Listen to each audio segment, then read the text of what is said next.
मगर क्या हुआ? तुला लाज नाही वाटली? आता इथपर्यंत मजल गेली तुमची की तो नालायक इथे माझ्या घरापाशी आला तुला भेटायला. कोण? अगं आता तरी भोळेपणाचा आवाज नकोस. मी माझ्या डोळ्यांनी पाहिलाय तुम्हाला दोघांना. मगर तो ना हो, तोच. तो तुझा यार मुंबईवर आला तुला भेटायला तुझ्या मागे मागे. आणि काय ग, घरी कोणाला कळू नये म्हणून तू त्याला इथे ते घराच्या मागे येतेस भेटायला. पाहिलं मी कसा त्याने स्वतःच्या हाताने असा रंग लावला तुला तुझ्या गालांना.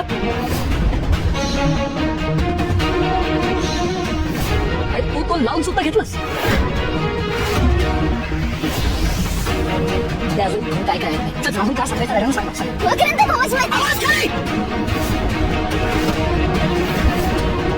आज तुझ्या बनफैलीपणाचा प्रत्यक्ष पुरावा मिळाला मला.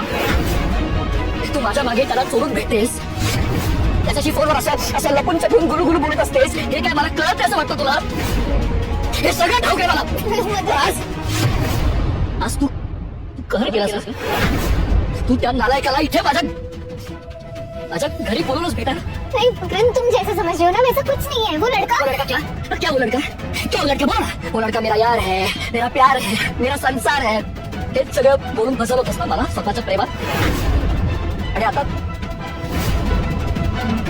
काय घाणेरडा खेळ खेळलीस माझ्यासोबत. मकरंद, मेरी पूरी बात कर सुन. एक शब्द बोलू नकोस. काम कर मला तुझा त्याच्यासोबत काम कर. मी मोकळं केलं माझ्यापासून मी तुला मोकळं केलं. तुझा तुझ्या त्या सुदीप बरोबर जा आणि तुला त्याच्यासोबत बस रंग उधळायचे ते उधळ. नहीं मकरंद,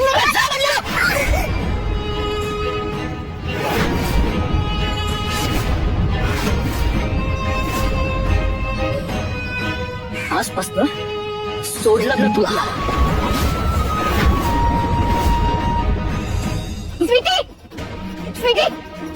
उभी राहा. काय झालं? एवढं लागलंय बघा, रक्तायतंय. स्वीटी, काय झालं ग बाळा? खाली बस. अरे काय झालं? तू भांडत होतास का तिच्याशी? अरे पडली कशी ती? आई नाही वो. थांब स्वीटी, मी माझ्या मुलाला प्रश्न विचारला.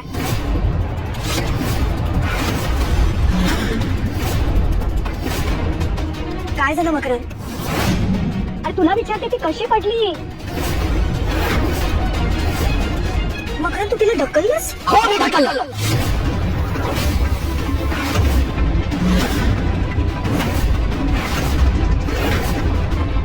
काय? कारण तिची तीच नाहीये. मकरंद, शुभा.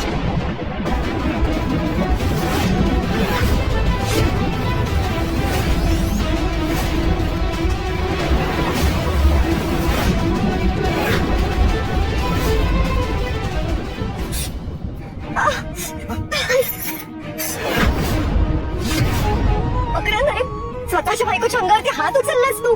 लाज नाही वाटत तुला?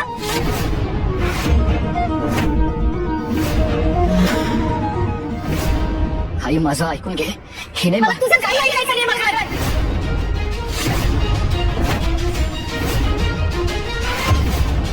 आई प्लीज शांत हो. कशी शांत हो? माझ्या मुलांनी स्वतःच्या बायकोच्या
माझ्या डोळ्यासमोर. मकरंद, चल इथून!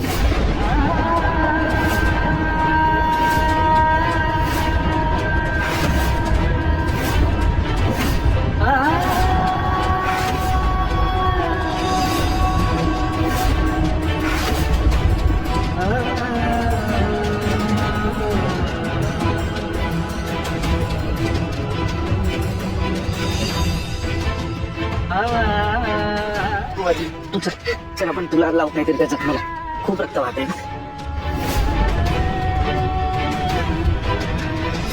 हे काय शमिका रंग उधळेल असं वाटलं होतं. झालं भलतच. ही होळी तर मकरंदनेच गाजवली.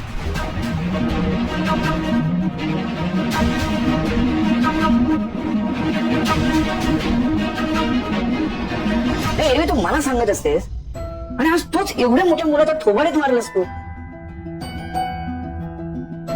माझं स्वतःवर ताबाच राहिला नाही.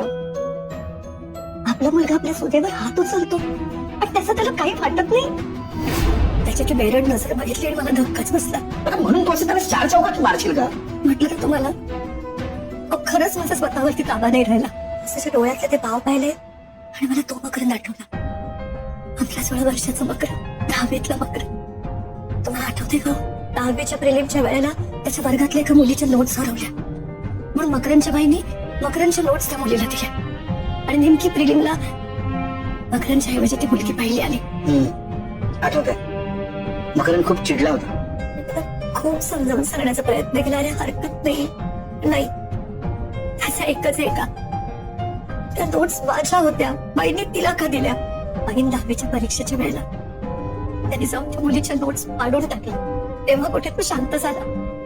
आठवतंय ना तेव्हा तू त्याला पट्टीने फोडून काढला होतास. हो पण माझ्याकडनं मार खाताना सुद्धा ना त्याच्या चेहऱ्यावरती बेफिकिरीचे भाव होते. जणू काही त्याची काही चूकच नाहीये. त्याने जे काही केले ते योग्यच केलंय. अहो त्यांनी केवढी मोठी चूक केली याची जाणीवही होत नव्हती त्याला. आज ते तसेच भाव मी त्याच्या डोळ्यात पाहिले. ते सरकन खाटा केला माझ्या अंगावरनं. मला असं वाटलं की आता जर मी त्याला ती वट्टीवर नाही आणलं तर हा मुलगा हाताबाहेर जाईल आणि म्हणून माझा हात उठला होता त्याच्यावर.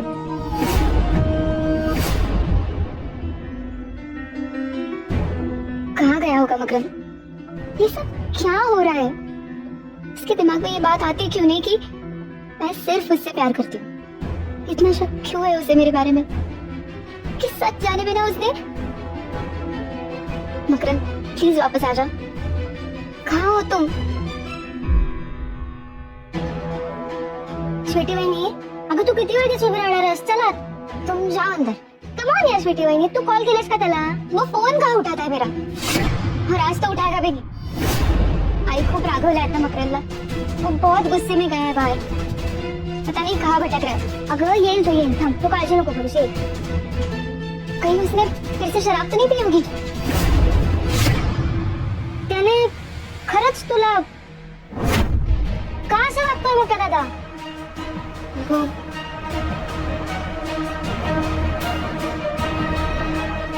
स्वतःच्या हाताने असा रंग लावला तुला. काय खेळ खेळली माझ्यासोबत? तू जा तुझ्या त्या सुदीप बरोबर जा आणि तुला त्याच्यासोबत जे रंग उधळायचे ते उधळ.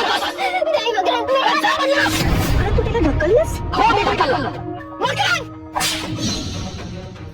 म्हणजे तू आदित्यला तुझा बॉयफ्रेंड समझला? आई एम सो सॉरी यार स्वीटी बहन. नहीं शमिका तुम क्यों सॉरी बोल रही हो? कारण हे सगळं मिसअंडरस्टँडिंग माझ्यामुळे झालंय. जो होना था वो हो गया. मेरा नसीब. बस मेरा मकरंद वापस आ जाए. वो आ जाएगा ना वापस नक्की येईल. आणि तो आला ना की मी नाही तुम मुझसे कुछ मत कहना.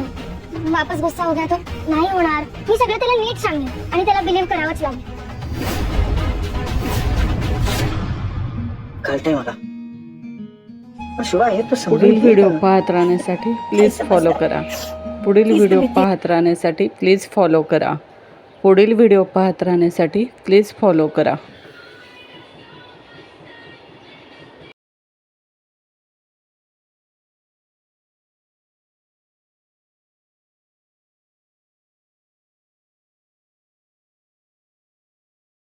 विचार करून करून डोक्याचा भुगा झालाय माझ्या. त्यापेक्षा तिला विचार ना. थांब 1 मिनिट. स्वीटी, ए स्वीटी.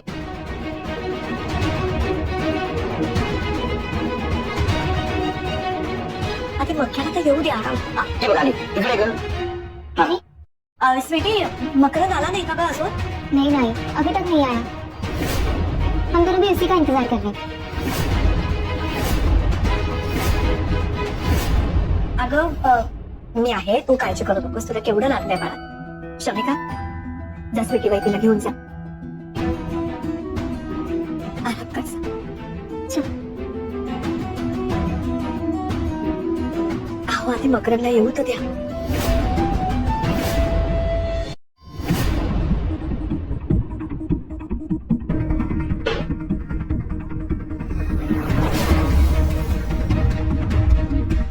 केलेदार साहेब, आज घरी नाही जायचं वाटतं तुम्हाला? कोण तुम्ही? साहेब बसू का? बसायला बस, काय करायचं कर, मला काय. थँक्यू.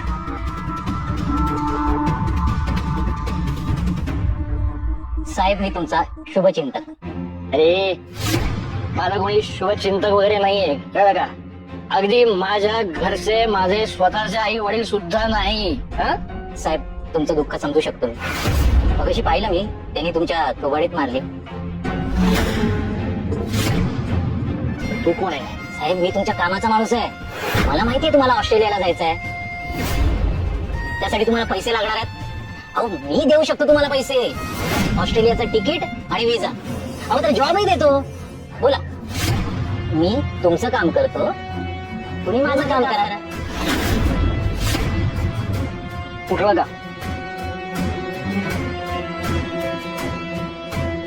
साहेब हे तुमच्या इथल्या घराचे पेपर्स आहेत, मी करून आणले. तुम्ही फक्त एक काम करा, या पेपर्स वरती तुमच्या आई वडिलांची सही आणा. बस तुमचं काम झालं.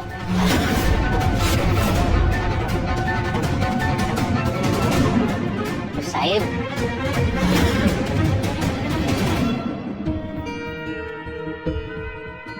साहेब माझ्याकडून तुम्हाला एक छोटस गिफ्ट.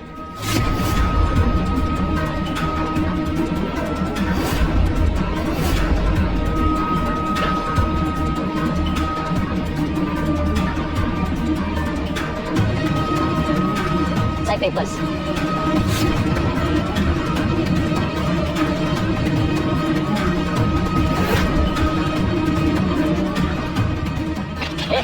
साहेब हे असली कामं करत नाही मी.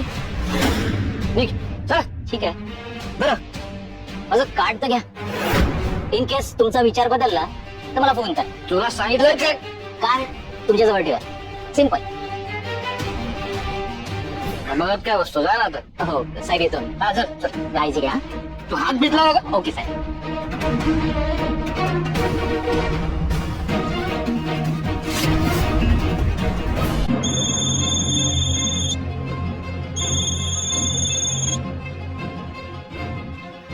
हॅलो हेमा मॅडम, हा तुमचा दीर करेल ना काम?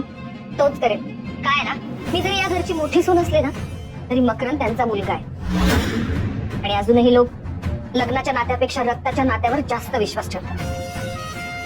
हो माझी तरी खात्री की तुमचं काम मकरंद नक्की करेल. बरं ठीक आहे.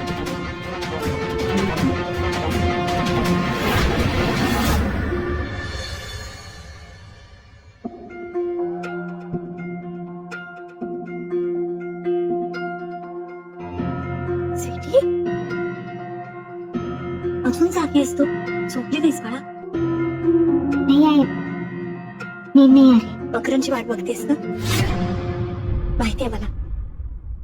अजून नाही आला हा मुलगा. आज मी ओरडले ना त्याला, पण रागावलाय माझ्यावर. पण काय करू, मी आई आहे ना त्याची. तो चुकला तर मी त्याला ओरडणार नाही का? वय बरोबर आहे तुमचं. तर नको काळजी करूस, मी येईल तो. मकरंद आमच्या घरात सगळ्यात लहान, पण सगळ्यांनी खूप लाड केले तर त्याचे. मी सुद्धा लहान लहान म्हणून जरा जास्तच लाड केले. लहानपणी पण त्याला कधी ओरडले ना, तो असाच रागवायचा आणि हुप्प करत बसायचा. माझं समय तर रागावला की 5 मिनिटं बसायचा, मग सगळं विसरून जायचं. लगेच आई म्हणून घरात येऊन पडायचा. आणि मी तर एकदम धांबीस होती. मी रागावले की बाबांकडे जायचे आणि भाप रागवली की माझ्याकडे यायची. या दोघांपेक्षा माझा मकरंद खूप वेगळा आहे. तो रागवला की तोंडात हो की जो एक शब्दही बाहेर काढत नाही. कुठेतरी असाच कोपऱ्यात जाऊन बसतो, धुमसत बसतो वाटल्यात. अजूनही तसाच येतो. पण आज त्याने खूप मोठी चूक केली आणि त्याची जाणीव त्याला व्हायलाच हवीच बेटी. त्याने तुझी माफी मागायला हवी. रागवलीस ना माझ्या बघण्यावर? नाही, साहजिक आहे.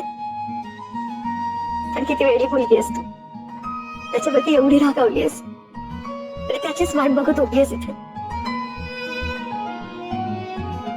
जिस पर गुस्सा हो उस पर प्यार भी तो है ना. तो चाहे वो माँ का प्यार हो या पत्नी का, गुस्सा करने से वो प्यार मिट थोड़ी जाने वाला है. और तुम्ही पण जगत आहात ना. काय करणार, मुलाचा कितीही राग आला ना तरी आईला काळजीही वाटणारच.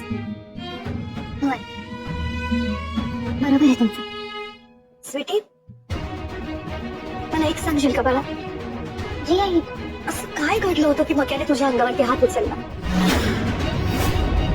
आई, उसने हात नहीं उठाया. वो त्याचा धक्का लागला मला. स्वीटी, मकरंदने मला स्वतः सांगितलं की त्याने तुला मुद्दाम ढकललं म्हणून. मला फक्त एवढं सांग की काय घडलं होतं तुमच्या? तुम्ही कशाबद्दल बोलत होता? काय झालं होतं ग? मक्या काय?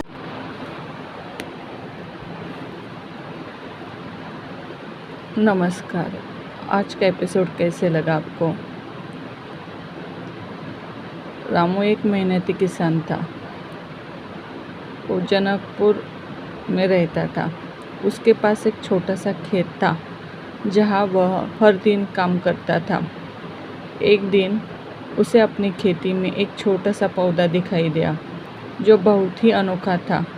रामू ने सोचा कि यह पौधा बहुत ही खास है और इसे बचाना चाहिए. रामू ने पौधे को बहुत प्यार से सींचा और उसकी देखभाल करना शुरू कर दिया. उसने उसे धूप और पानी दिया और वह पौधा धीरे धीरे बड़ा होने लगा. एक दिन रामू ने देखा कि पौधा बहुत ही तेज़ी से बढ़ रहा है और उसके पास एक अजीब सी चमक है. उसने पौधे के पास जाकर देखा कि उसके पास एक छोटा सा फल है जो बहुत चमकदार है. रामू ने फल को उठाया और खाया. फल खाने के बाद उसे ऐसा लगा कि जैसे उसे बहुत ज्ञान मिल गया हो. उसने जाना कि दुनिया में हर चीज़ का एक रहस्य होता है और उसे समझने की कोशिश करनी चाहिए. इस बोध कथा में हमें यह संदेश मिलता है कि हमेशा ज्ञान प्राप्त करने की कोशिश करनी चाहिए और दुनिया को समझने की कोशिश करनी चाहिए. हमें हर चीज़ में एक रहस्य ढूंढना चाहिए और उसे समझने की कोशिश करनी चाहिए. यह बोध कथा हमें यही सिखाती कि हमेशा ज्ञान प्राप्त करने की कोशिश करनी चाहिए और दुनिया को समझने की कोशिश करनी चाहिए. हमें हर चीज़ में एक रहस्य ढूंढना चाहिए और समझने की कोशिश करनी चाहिए. Thank you.